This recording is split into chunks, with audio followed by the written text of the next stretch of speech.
नमस्कार, मैं हूं हनुमान गोयल और आप देख रहे हैं राज 24। आज हमारे स्टूडियो में आए हैं राजस्थान सरकार में कैबिनेट मंत्री, जिनके पास श्रम, कौशल, नियोजन, उद्यमिता, कारखाना एवं बॉयलर्स निरीक्षण विभाग है, डॉक्टर जसवंत यादव। डॉक्टर जसवंत यादव किसी परिचय के मोहताज नहीं है। अलवर जिले के सिंह माने जाते थे, लेकिन अब कहीं ना कहीं राजस्थान के सिंह के रूप में जाने जा रहे हैं, क्योंकि इनकी दहाड़ विधानसभा के अंदर खूब सुनने को मिलती है। आज हम इनसे सीधे रूबरू होंगे, क्षेत्र की बातें करेंगे, जिले की बात करेंगे और यहाँ तक प्रदेश और देश की भी बात करेंगे। हम उनसे खुलकर सवाल करेंगे और हम चाहते हैं कि डॉक्टर जसवंत यादव उन सवालों का खुलकर जवाब दें। डॉक्टर साहब, आप मंत्री बनने के बाद पहली बार हमारे स्टूडियो में आए हैं, इसके लिए आपका बहुत बहुत धन्यवाद। डॉक्टर साहब, पहला सवाल ये कि राजस्थान सरकार चौथे साल में चल रही है और अगले साल 2018 के अंदर विधानसभा का चुनाव होने जा रहा है। इन 3-3.5 साल के अंदर राजस्थान सरकार की क्या खास उपलब्धियां रही? तो हमारी जन जन की लोकप्रिय मुख्यमंत्री जी जो वाक्य में कहते हैं ना, 3 साल वसुंधरा जी के बेमिसाल, इसी तरह राजस्थान के अंदर एक बेमिसाल नेता है वसुंधरा जी, जिनका विजन का कोई मुकाबला नहीं कर सकता, जिनकी सोच का कोई मुकाबला नहीं कर सकता। उनके हर रग रग के अंदर, उनकी सोच में, उनके दिमाग में एक ही भावना है कि राजस्थान हमारा सबसे आगे कैसे बढ़े जी, हमारे राजस्थान के नौजवानों को काम करने का मौका कैसे मिले, हमारे गांव का विकास, हमारे शहर का विकास हमारे कैसे हो, हमारे लोग खुले वातावरण में काम कर सके, हमारे यहाँ हर वर्ग को काम करने का मौका मिले। तो उसका सबसे बड़ा उदाहरण ये है कि ऐसा कोई गांव नहीं है। मैं अपनी विधानसभा से लेना चाहता हूँ, क्योंकि राजस्थान की बात करूँगा जी, तो राजस्थान तो आप पूरे में घूमे नहीं हो, पर कम से कम विश्वास के लिए मैं बहरोड विधानसभा क्षेत्र की बात करता हूँ। मैंने एक घोषणा कर रखी है, आज आपके माध्यम से भी ये बात मेरी सब जगह जाएगी कि एक गांव ढूंढ के लाओ जिसमें मेरे इस कार्यकाल में, पिछले कार्यकाल की बात छोड़ दो, किसी ने किसी योजना के तहत हर गांव में काम हुआ है। जिस गांव में काम नहीं हुआ उस गांव के अंदर 10 लाख रुपए इनाम देकर उससे जा सकते। ये आपकी घोषणा है? ये मेरी घोषणा है जी। अब आप बात सुनिए, जो आपने कहा क्या अलग काम हुआ है। राजस्थान के अंदर जितना सड़कों का इस बार काम हुआ है शायद कभी नहीं हुआ। जितना राजस्थान के हाईवे इस बार बने हैं जी, इतना आज तक कभी नहीं हुआ। जितना पानी योजना के बारे में काम हुआ उतना कभी नहीं हुआ। और अब तो माननीय हमारी मुख्यमंत्री जी ने राजस्थान को वो तोहफा दिया है जो कोई मुख्यमंत्री दे ही नहीं सकता। जो कांग्रेस के लोग बार बार चिल्ला रहे थे कि रिफाइनरी का क्या हुआ जी, हमारी मुख्यमंत्री जी ने कितना बड़ा कार्य किया। राजस्थान के 125 लाख करोड़ रुपया की बचत कर दी, जो राजस्थान के विकास में काम आएगा। वही जो गहलोत जी इतना महंगा समझौता कर रहे थे, जिससे राजस्थान के अंदर हम पैसा देता ही हर बार 3500 करोड़ रुपया देते 15 साल के लिए, वो मुख्यमंत्री जी ने वो काम कर दिखाया जो अपने आप में एक मिसाल बना है। और इससे बड़ा शायद ऐतिहासिक कोई काम नहीं सकता। ये तो सीएम साहब की राजस्थान को सौगातें हैं, तोहफे हैं। लेकिन मुख्यमंत्री जी ने आपको भी तोहफा दिया है, लाल बत्ती आपको मिली है, एक बहुत बड़ा कद राजस्थान के अंदर आपको मिला है। खास तौर से इन बचे हुए 1.5 साल के अंदर बहरोड और अलवर जिले को आप क्या देंगे? क्या रोड मैप है आपके लिए? देखिए, मेरे पास जो महकमा है जी, वो सबसे बड़ा महकमा मेरा है, वो यहाँ के नौजवानों के भविष्य जुड़ा हुआ महकमा है। हमारे यहाँ जो भी नेता आते थे, छोटे भैया नेता, मुझे ये बात कहनी नहीं चाहिए, कुछ लोग तो बच्चों को बर्बादी के राह पे ले जाके एक अपनी दुकान चलाते थे कि स्थानीय लोगों को रोजगार मिलना चाहिए जी, वो दिलवा नहीं सकते थे, उनकी वो हैसियत नहीं थी किसी एक बच्चे को भी नौकरी लगा दें, दुनिया का वातावरण खराब करने की उनकी होती। तो मुझको जो महकमा मिला है, employment, skill development, factory and boilers, ये सारे यहाँ के ही मुद्दों से जुड़ा हुआ महकमा है। अब इसके अंदर मैं माननीय मुख्यमंत्री जी का किस तरह से धन्यवाद दूं, मेरे पास तो शब्द नहीं है। माननीय मुख्यमंत्री जी जापान गए, हमारे प्रधानमंत्री जी जापान गए, उन्होंने यहाँ जापानियों के साथ एक समझौता किया, एमओयू किया कि आप हमारे बच्चों को भी एक रोजगार लायक बनाए, बच्चों को रोजगार दें। तो माननीय मुख्यमंत्री जी ने जो जापान गई थी, तो सारे अखबारों में आए थे, वहाँ की सरकार के साथ MOU किया। जी उस MOU का सबसे बड़ा लाभ वो मेरे मंत्रालय से जुड़ा हुआ था और माननीय मुख्यमंत्री जी ने वो सबसे बड़ा ऐतिहासिक काम यहाँ के नौजवानों के भविष्य के निर्माण के लिए कर दिया। एक MOU हुआ है जिसका पर एग्जीक्यूशन हो जाएगा अक्टूबर तक, सितंबर-अक्टूबर तक, जी कि 30,000 बच्चों को रोजगार देगी जापानी कंपनी, जिसके अंदर ये हुआ कि जापान इंडिया मैन्युफैक्चरिंग एसोसिएशन, जी ये एक ऐसी है जिसमें वो ट्रेनिंग भी देंगे, नौकरी भी देंगे। जिसमें स्थानीय युवा रहेंगे। हाँ, राजस्थान का राजस्थान का स्थानीय ही हो गया। जी। यहाँ है तो ज्यादा लोग यहीं का आएगा जी और अवसर मिलेगा सबको, और निश्चित रूप से यहाँ के लोगों को ज्यादा मिलेगा क्योंकि यहाँ का मंत्री। तो उसके बाद 30,000 बच्चों का ये होना। दूसरी ऐतिहासिक बात ये हुई कि हमारे यहाँ आज ITI बच्चे जो क्वालिफाइड बच्चे होते हैं गवर्नमेंट स्कूल से, उसको स्कूल के अंदर से ही कॉलेज में ITI कॉलेज से ही बच्चों का एम्प्लॉयमेंट दे दिया जाता है कंपनियां में। 8 ग्रेड की बड़ी ITI हमारे यहाँ मंजूर कर दी, जो हम इस साल के अंदर चालू कर देंगे। यहाँ की जितनी कंपनियां हैं उनकी एक ही शिकायत थी कि हमको ट्रेंड बच्चे नहीं मिल रहे, तो जो बच्चे वहाँ से पढ़ेंगे उन सबको नौकरी मिल जाएगी। एक इससे भी बड़ा ऐतिहासिक काम माननीय मुख्यमंत्री जी के आशीर्वाद से, ना ये महकमा देती, ना इस क्षेत्र पर इतनी कृपा बढ़ाती जी और ना मैं ये काम कर सकता था। तो बिना मुख्यमंत्री जी के आशीर्वाद का कुछ हो नहीं सकता। उनके आशीर्वाद से 10 मई को हमारे इस स्कूल ग्राउंड के अंदर यहाँ की जितनी बड़ी कंपनियां हैं देश विदेश की, जी वो सारी कंपनियां 10 मई को या स्कूल के अंदर हमारा रोजगार मेला लगेगा। जी उसके अंदर यहाँ के बच्चों को नौकरी उसी समय देंगे और हमारे हाथ से उनको सर्टिफिकेट दिए जाएंगे। यानी कि बहरोड क्षेत्र के लोग ये समझे कि 10 मई के बाद में उनके अच्छे दिन आने 10 वाले हैं। मई से ही 10 मई से ही अच्छे दिन तो आ ही गए। जी अभी हमने नहीं, रोजगार के रूप में, रोजगार के रूप में। में और यहाँ के स्थानीय लोगों को स्थानीय फैक्ट्रियों के अंदर रोजगार 10 मई से मिलना शुरू हो जाएगा। सारी फैक्ट्रियां जी। आएंगी, बड़ी से बड़ी फैक्ट्रियां 10 मई को यहाँ आपके प्रांगण में आ रही नहीं, है। प्रांगण में आएंगे। डॉक्टर साहब, लोग जैसे विरोधी लोग भी आप पे तंज कसते हैं और आप पे निशाना साधते हैं कि यहाँ के युवा बेरोजगार हैं, तो क्या 10 मई से स्पष्ट रूप से पता है कि 10 मई से यहाँ के लोगों को रोजगार मिलना शुरू हो जाएगा?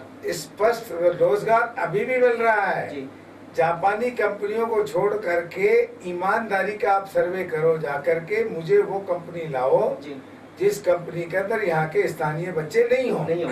लेकिन अब हमने एक नया काम किया है कि हमारे बच्चों को रोजगार देने के लिए मेरे विभाग से जुड़ा हुआ मामला है। मैंने तमाम बड़ी फैक्ट्रियां देश विदेश की जी अपने यहाँ बहरोड के प्रांगण में बुला रहा और वो यहीं से बच्चों को रोजगार देगी। इसी तरह का ये मेला मैं अलवर में भी लगा चुका हूँ, उससे भी काफी बच्चों को रोजगार मिला। जी और राजस्थान भर में हम 700 मेले इस तरह के लगा चुके हैं। और एक नया ऐतिहासिक काम ये किया है हमारी माननीय मुख्यमंत्री जी ने कि जो इंटीरियर क्षेत्र में उद्योग है, जो हमारे बच्चों को रोजगार देंगे, स्थानीय बच्चों को रोजगार, स्थानीय से शब्द होता है राजस्थान जी स्थानीय बच्चों को जो रोजगार देंगे उनको 35,000 रुपए इंसेंटिव दिया जाएगा। इससे बड़ा तो मुख्यमंत्री का कोई राजस्थान के नौजवान के लिए तोहफा नहीं हो सकता।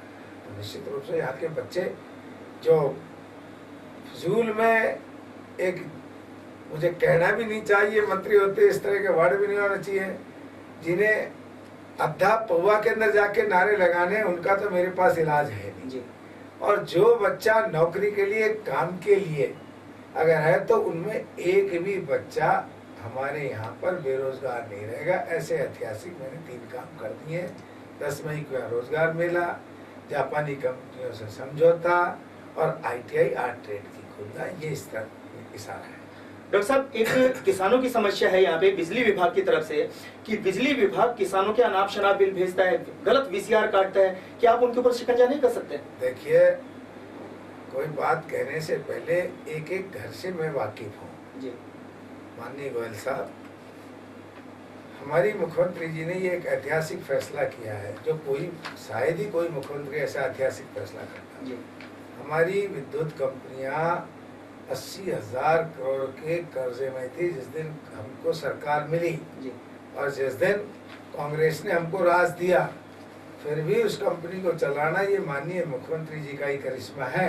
और मुख्यमंत्री जी ने जो ऐतिहासिक फैसला किया है कि 12 महीने के अंदर 2 महीने ही हमारी VCR का अभियान चलेगा, 10 महीने नहीं चलेगा। चुनावी साल की वजह से जो न चुनावी साहब, अभी तो चुनाव तो 2018 दिसंबर में, आज ही चुनाव है क्या, अभी तो 2017 की शुरुआत है।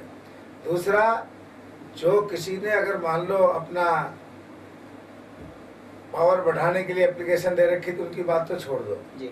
और किसी लोगों के जबरदस्ती अगर बिजली विभाग ने पावर बढ़ा दिए और उनके बढ़े हुए बिल भेजे हैं तो माननीय मुख्यमंत्री जी ने स्पष्ट निर्देश कर दिए हैं कि उन पैसों का बिल में समायोजन करो। किसी अधिकारी ने अगर गलत VCR काट दी, कोई कंज्यूमर ये सिद्ध करता है कि मेरी गलत कट गई, तो निश्चित रूप से उस VCR को तो माफ किया ही जाएगा, साथ में उस अधिकारी के खिलाफ भी कार्रवाई होगी। अब रही बात ये आगे की कि मैं अपने लोगों से निवेदन करता हूँ, हमारी मुख्यमंत्री जी 24 घंटा बिजली देना चाहती है, गांव में, ढाणी में, शहर में, कस्बों में, पर मैं अपने लोगों से मेरे ही क्षेत्र में निवेदन करना चाहता हूँ। ये राजस्थान भी उनका है, ये प्रदेश भी उनका है, पर जो बिजली की छीजत हमारे यहाँ हाईएस्ट हो रही है, अलवर जिले में अगर सबसे ज्यादा छीजत है तो बहरोड के अंदर है। छीजत से मतलब ये होता है कि बीच में उसको किसी न किसी रूप में दुरुपयोग कर लेना बिना कनेक्शन के। अगर वो कम कर दे, वो ना करे तो 24 घंटा बिजली भी सरकार देगी। डॉक्टर साहब, आप कह रहे हो कि 24 घंटे बिजली सरकार देगी। हाँ। आदर्श गांव तसिंग है, वहाँ पे आज तालाबंदी हुई है, वहाँ पे मुश्किल से 5 से 8 घंटे बिजली मिलती है। केंद्रीय मंत्री विजय गोयल ने गांव को गोद भी ले रखा है। हालात बिजली की ये है सर, बिजली के हालात सबसे ज्यादा ठीक है, हमारे यहाँ बिजली की कमी नहीं है जी। आप भी इसमें सहयोग करें। मैं भी आए कह रहा हूँ, मेरा क्षेत्र होते हुए कह रहा हूँ कि बिजली भी उन्हीं की है, सरकार भी उन्हीं की है। अगर मान लो आप 80% बिजली को गायब कर देते हैं, इसमें कि बांट भी फ्री में रांध लो, कुट्टी भी फ्री में काट लो, दूध भी फ्री में पिलो लो और फिर ऊपर से कनेक्शन भी फ्री में ले लो, तो गवर्नमेंट कहाँ तक क्या करेगी। इस चीज को रोकने के लिए कहीं अधिकारी लोग सोचते हैं कि जितना घंटा कटी रहेगी उतना कम बिजली चोरी होगी। ये होता है। डॉक्टर साहब, मुख्यमंत्री जी की एक बहुत बड़ी योजना थी, जल स्वावलंबन योजना, जिसमें केंद्र से भी पैसा मिला था। उस योजना के अंदर बहरोड तहसील के अंदर, बहरोड विधानसभा क्षेत्र के अंदर प्रथम चरण में 14 ग्राम पंचायतों में 14 करोड़ रुपए के काम हुए। आप भी हर गांव के अंदर गए थे, वहां पे जब आपका स्वागत होता था तो फूल माला और साफे के पैसे आप ये कहकर लौटा देते थे कि 200-300 रुपए इस योजना में जो दान के रूप में आप सहयोग करें।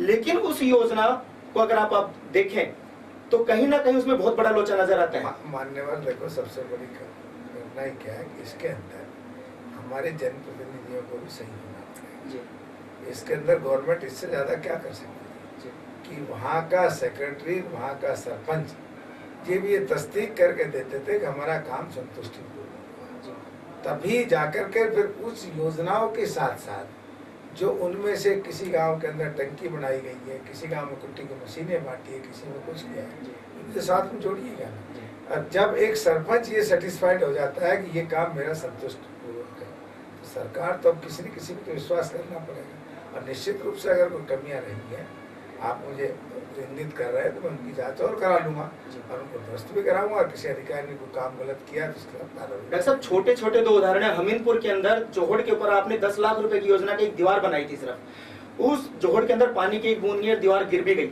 10 लाख रुपए की एक दीवार थी सर। देखो, पानी की बात तो एक हमारे यहाँ बरसात कम हुई है जी। बरसात होते तो पता लगता है योजना इतनी अच्छी है जल स्वावलंबन की। बरसात ही ऊपर वाले के हाथ में, बरसात की दुआ करो, मैं भी दुआ करूं।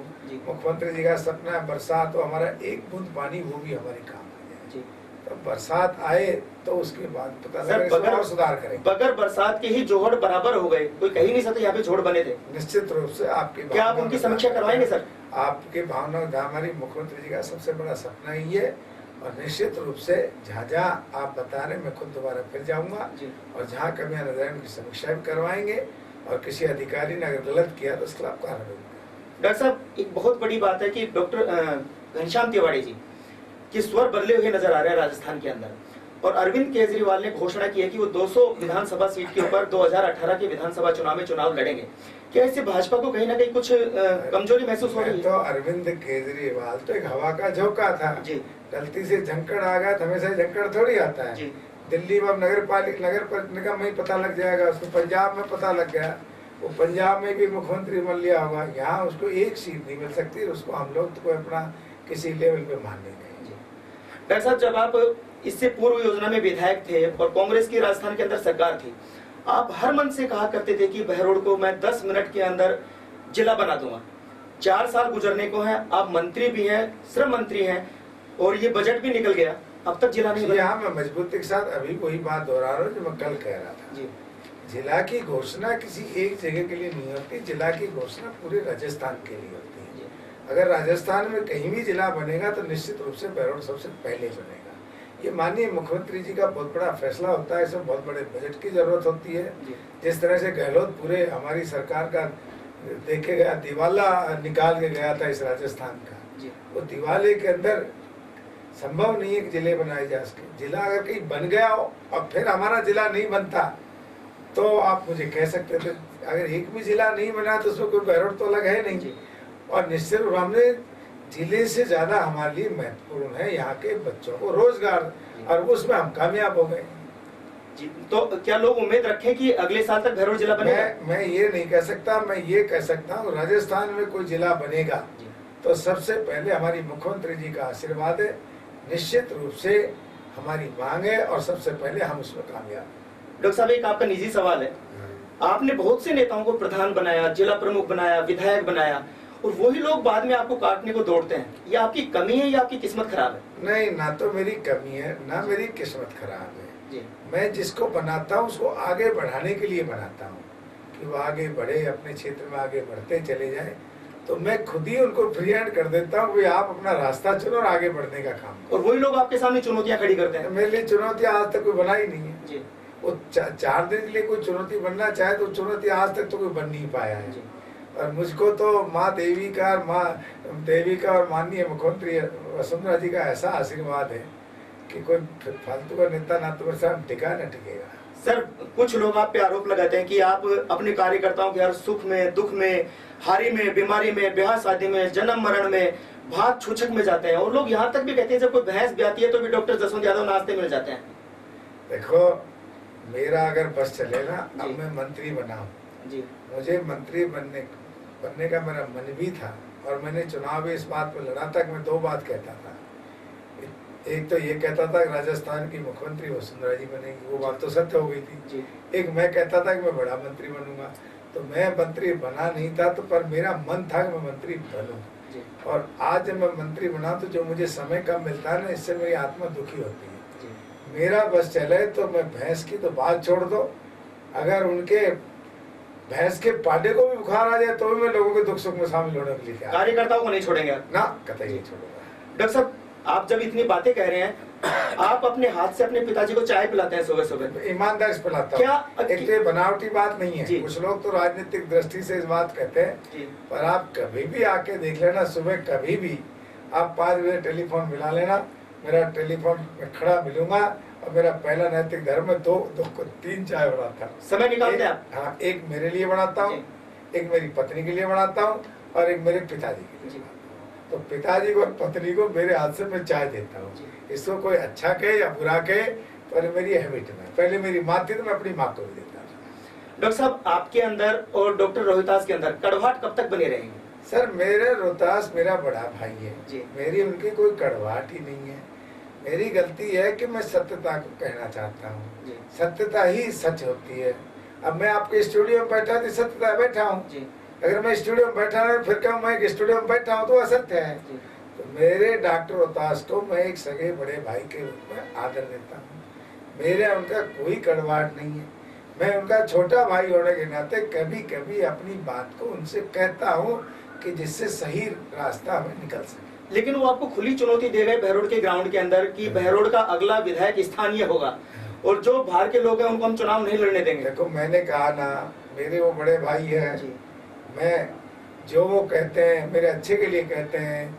उन्होंने इसलिए कहा होगा जिससे मैं और मजबूती से अपने क्षेत्र में लग जाऊं और मजबूती से अपना ध्यान दूं, इसलिए मेरे भले के लिए कहा होगा। उनके हर उपदेश में कोई ना कोई मेरा हित जुड़ा होता है। लेकिन डॉक्टर साहब, इसमें पार्टी कहीं ना कहीं कमजोर तो होती है, जैसे 2 धड़ों में बढ़ती है, doctor Jaswant Yadav BJP, doctor Rohitas BJP. कतई हम 2 धड़ों में नहीं है, हम बिल्कुल एक है, एक ही रहेंगे, हमेशा एक जाजम पे बैठते हैं, एक दूसरे के सुख दुख में साथ रहते हैं। कभी कभी घर के अंदर रहते हैं तो सगे परिवार में बातें उठती रहती हैं। मैं फिर कह रहा हूँ कि मैं हर मेरे बड़े को सम्मान देता हूँ, चाहे वो डॉक्टर रोहतास हो, चाहे कोई और हो। मैं विरोधी जो मेरे से बड़े नेता हैं उनको भी हमेशा सम्मान देता हूँ। मैं हमेशा अपने से छोटों को भी, कभी आप देख लेना, मंत्री होते हुए भी सबको पहले नमस्ते करता हूँ। और मेरी तरफ से किसी तरह की कोई कड़वाहट नहीं है। मैं पार्टी में कोई गुट नहीं हूँ, मैं पार्टी का एक सिपाही हूँ, सबसे छोटा कार्यकर्ता बन के रहना चाहता हूँ। बस मेरा मन है कि मैं क्षेत्र के लिए कुछ करूँ, मैं यहाँ के लोगों के लिए करूँ, यहाँ के नौजवानों के लिए करूँ। अब बलजीत से मेरा कोई द्वेषता नहीं है, पर मेरा मतभेद ये है कि आप राजनीति करो, किसी को गाली देके राजनीति बढ़ा जा सकता है क्या? वो आदमी आज तक बढ़ ही नहीं पाया जो राजनीति दूसरों को गाली देता है, दूसरों के खिलाफ कोई बात करता बढ़ ही नहीं सकता। अगर आज मेरा बेटा को मैं कह सकता हूँ कि ले बेटा तू दारू पी ले, मेरी जय बोल दे, संभव नहीं है मेरे लिए। तो मैं तो बलजीत को भी आपके माध्यम से कहता हूँ वो राजनीति करे, लोगों दिल जीत के आगे बढ़े। डॉक्टर साहब, हम एक पोस्टर दिखाना चाहेंगे बलजीत यादव का। जब आपने जिक्र किया तो उन्होंने एक पोस्टर जारी किया था कि आप विधानसभा के अंदर सोते हैं, यहाँ की आवाज नहीं उठाते हैं। निश्चित रूप से उस दिन बजट पास हो रहा था जी, और मैं उस दिन अपने विभाग के कार्य से, क्योंकि मुझे 2 बिल पास कराने थे, 2 बिल स्किल यूनिवर्सिटी के 2 बिल पास कराने थे। एक मैंने बहुत बड़ा अपना एमओयू जो मैंने कहा जापान इंडिया मैन्युफैक्चरिंग एसोसिएशन, एक मेरी ITI हाईएस्ट। मैंने अगर ये जो जापान इंडिया वाला ये कम से कम 100-150 करोड़ का प्रोजेक्ट है, और ये ITI ये 10 करोड़ की है। निश्चित रूप से 2 बिल स्किल यूनिवर्सिटी के मैंने पास कराए, उसके अंदर मुझे एक एक लोगों का जवाब देना था पक्ष विपक्ष का कि क्यों ये होनी चाहिए, क्यों नहीं होनी चाहिए। तो इसके अंदर आदमी को रात दिन मेहनत करनी पड़ती है। मैं जिस दिन ये बिल पास हुए उस दिन रात के 4 बजे सोया था, और सुबह मैं 7 बजे उठ के फिर विधानसभा भवन के अंदर चला गया। तो रात की नींद थी। जब माननीय मुख्यमंत्री जी ने मेरे मन जोगा काम कर दिया कि यहाँ के जापान इंडिया मैन्युफैक्चरिंग इंस्टीट्यूट का घोषणा कर दी, मैंने यहाँ के ITI घोषणा करती, तो उस आनंद में मुझको नींद आई। निश्चित रूप से मैं सो रहा।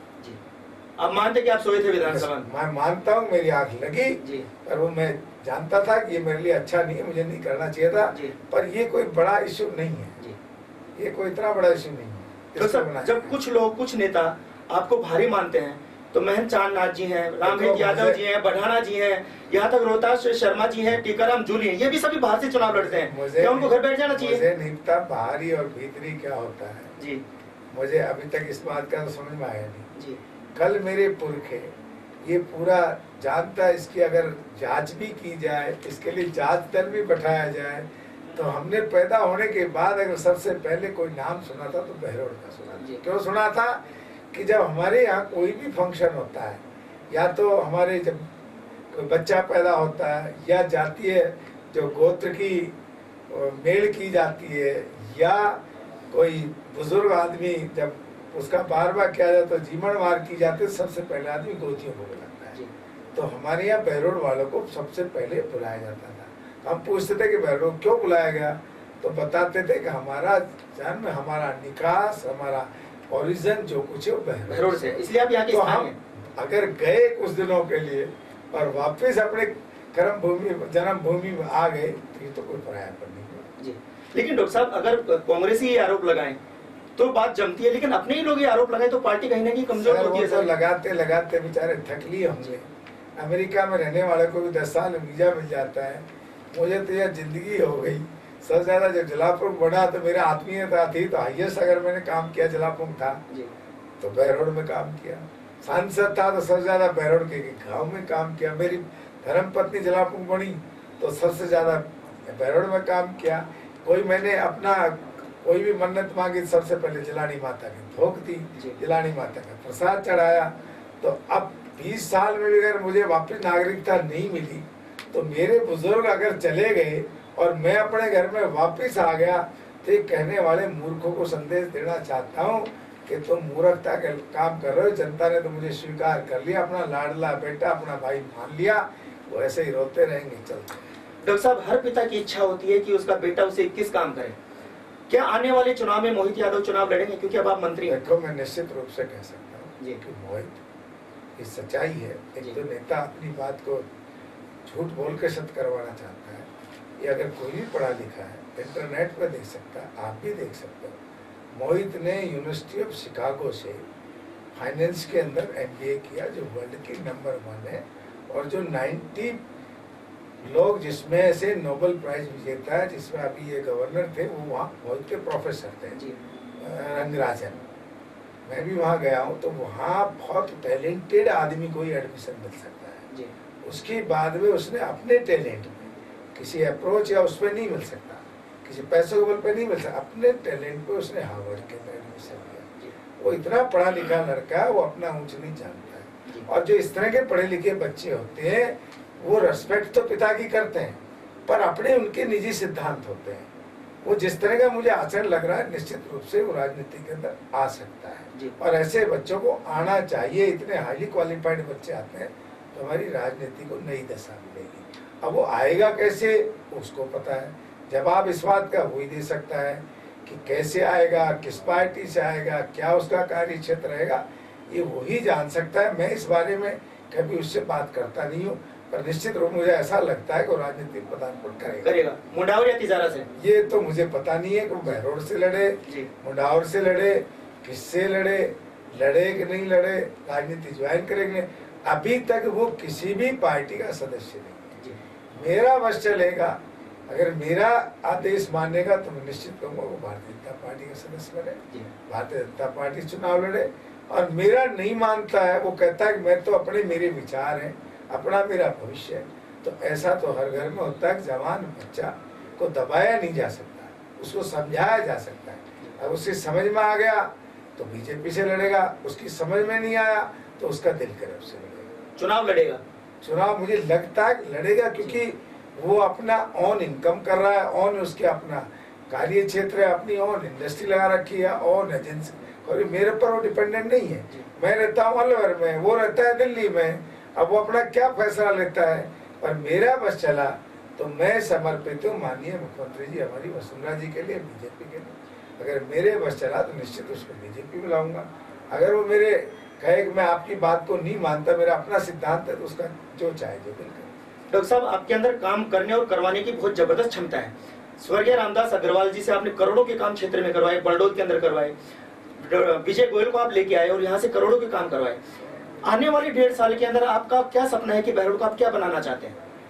बहरोड को एकदम मैं विकास की वो ऊंचाइयां देना चाहता हूं कि हर तरह से, हर क्षेत्र में, नौजवानों को रोजगार के क्षेत्र में, क्राइम कम से कम हो, भ्रष्टाचार कम से कम हो, हर गांव में सड़क हो, हर गांव में पीने का पानी हो, अच्छा हॉस्पिटल हो, अच्छा कॉलेज हो, और ये सब चीजें मैं देचो, बढ़िया हॉस्पिटल हो। और निश्चित रूप से अभी मैं नीमराना में बहुत बड़ा हॉस्पिटल खोलने की तैयारी कर रहा हूँ, यहाँ भी और डिस्पेंसरी खोलने की तैयारी कर रहा हूँ, और अच्छी सड़कें देना चाहता हूँ। माननीय मुख्यमंत्री जी का आशीर्वाद बना रहे। ये क्षेत्र को मैं राजस्थान की 200 विधानसभाओं में सबसे विकास के मामले में अग्रणी ले जाना चाहता हूँ। डॉक्टर साहब, एक अंतिम सवाल है। आपके कुछ कार्यकर्ता आपके कद को देखते हुए लाल बत्ती का इस्तेमाल करते हैं, क्या वो सही है? देखिए, मेरा कोई भी कार्यकर्ता लाल बत्ती का इस्तेमाल नहीं करता है। गलती क्या हो जाती है, कुछ हम समझते नहीं है, कुछ हम समझा नहीं पाते हैं। मेरा अपना एक तौर तरीका है कि मैं कार्यकर्ताओं की गाड़ी में बैठ लेता हूँ जी। तो मैं चूंकि एक कैबिनेट मिनिस्टर हूँ, आगे मेरे जो पुलिस ने सुरक्षा के दे रखी है, जो दे रखा है, उनको ये पता है कि मैं किस गाड़ी में बैठा हूँ जी। तो वो मैं जब बैठता हूँ तो निश्चित रूप से उस गाड़ी के अंदर लाल बत्ती का उपयोग करते जब मैं बैठता हूँ जी। अगर मैं नहीं बैठता हूँ तो मेरा एक भी कार्यकर्ता लाल बत्ती का दुरुपयोग नहीं करता। धन्यवाद डॉक्टर साहब। तो ये थे हमारे साथ श्रम मंत्री, कैबिनेट मंत्री राजस्थान सरकार में डॉक्टर जसवंत यादव। स्पष्ट रूप से कहा कि मोहित यादव राजनीति में निश्चित रूप से आएगा 2018 के विधानसभा चुनाव में। उन्होंने कहा कि ये भी खुला संकेत दिया कि अगर उनकी चली तो भारतीय जनता पार्टी से आएंगे, और अगर उनकी नहीं चली और खुद की मन उन्होंने की तो कहीं से भी चुनाव लड़ सकते हैं। एक और उन्होंने कहा कि मेरी प्राथमिकता रहेगी 10 मई से स्थानीय युवाओं को स्थानीय इकाइयों के अंदर, फैक्ट्रियों के अंदर रोजगार मिलना शुरू हो जाएगा। उनका सपना है कि बहरोड ज्यादा से ज्यादा उन्नति करे और उन्होंने 10 लाख रुपए की घोषणा भी की कि ऐसा कोई भी गांव ढाणी बता दे बहरोड विधानसभा क्षेत्र के अंदर जिसमें डॉक्टर जसवंत यादव के कोटे से कोई काम नहीं हुआ हो। उन्होंने साफ चुनौती दी कि उनका कोई विरोधी नहीं है, स्थानीय वो हैं, यहाँ से पूर्वज उनके यहाँ से गए थे, जन्म भूमि को उन्होंने अपनी कर्म भूमि भी बना डाला और आज राजस्थान के अंदर डंका बजा रहे हैं डॉक्टर जसवंत यादव। डॉक्टर साहब बहुत बहुत धन्यवाद। धन्यवाद सर।